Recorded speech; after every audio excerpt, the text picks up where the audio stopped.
নমস্কার, আমার নাম সেতু দাস। আমি এখন ত্রয়োদশ অধ্যায় ক্ষেত্র ক্ষেত্রজ্ঞ বিভাগ ইয়োগ থেকে 6 নম্বর শ্লোকটি পাঠ করব। শ্রী ভগবান উবাচ মহাভূতানি অহংকার বুদ্ধিরব্যক্তম এব চ ইন্দ্রিয়াণি দশ একং চ পঞ্চ চ ইন্দ্রিয়গোচরাম। সরলার্থ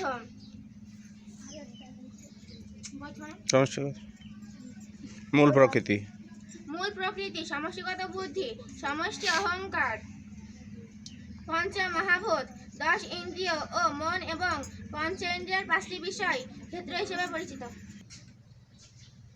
নমস্কার, আমার নাম দীপিকা। আমি এখন ত্রয়োদশ অধ্যায় থেকে 6 নম্বর শ্লোকটি পাঠ করব। মহাভূতানাং অহংকার বুদ্ধিরব্যক্তমেব চ ইন্দ্রিয়াণি দশম পঞ্চ চ ইন্দ্রিয় গোচর।